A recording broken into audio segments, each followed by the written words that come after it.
Well, I'm Lydia Syed, and I'm so excited to talk to you about the Christian Business Fellowship with Minister Bernice Lohman, as well as the CBO Summit.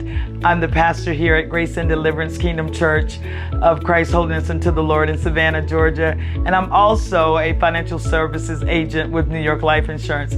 So the opportunity to join the Christian Business Fellowship was an opportunity to join the two, to do what I love to do on both sides. I love to empower God's people to live a wholesome Christian life, and I love to empower them to live their best life and accept what He's given us to get wealth. He says that it is God that has given us the power to get wealth. So I get to talk about whole life, and I get to talk about eternal life, and coming together with the CBO Fellowship was perfect. So just thinking back to my very first experience with the CBO Fellowship and attending the CBO Summit here in Savannah, and it was amazing.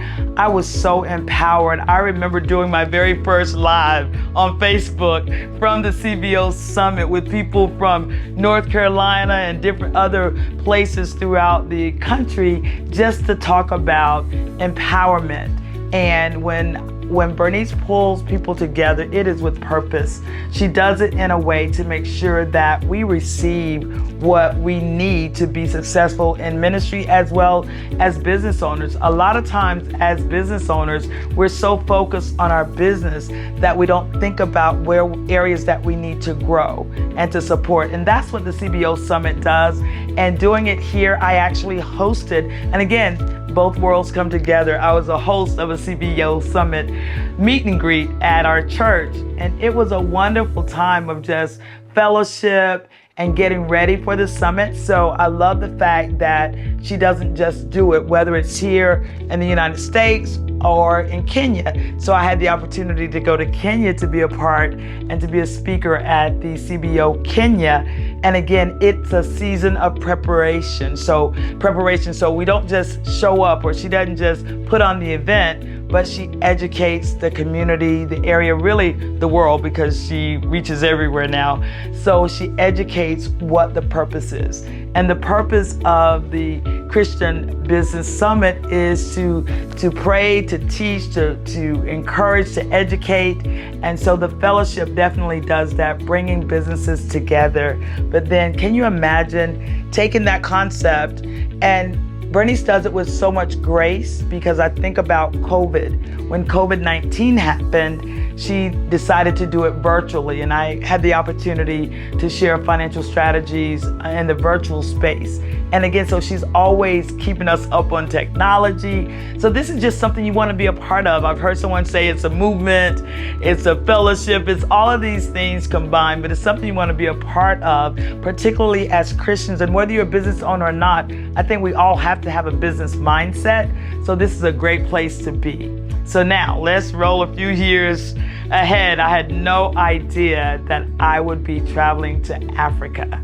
Kenya, Africa. No, I thought about going to Africa, but never could see the full vision. One thing about Bernice, she will pull it out of you. And I think I actually volunteered myself before I knew it. But what an amazing experience traveling to Kenya, Africa. Pastor Thomas Gazaibo, our host, was just amazing, and just the people of Kenya. So that experience just really made me see the need for Christians to come together all over the world. So not just here in the United States, but all over the world. We were able to empower this community in Kihancha who had never experienced anything of this magnitude. And we looked around and we're thinking business owners, but everyone is a business owner there, is what I see. They're all entrepreneurs. They're making their way. The marketplace is robust. They're out there every day.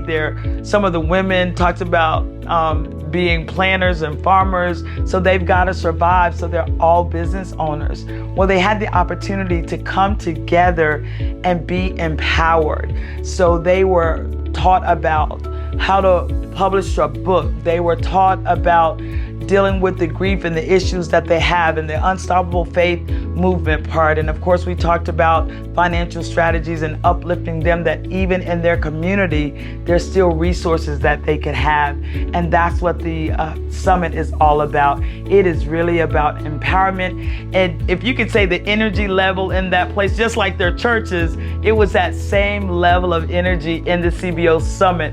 One of the young men there actually wrote a song to introduce the CBO Summit there. And Renson, he's my son now, but it was just amazing to see how it's like the light bulb just went off and they saw all these dreams, as we talked about legacy, and they are building legacies right there. So to me, CBO Summit is a legacy. It's so full of opportunities, and now the next level. Because when you go one step higher, you've got to go another. And now going to London.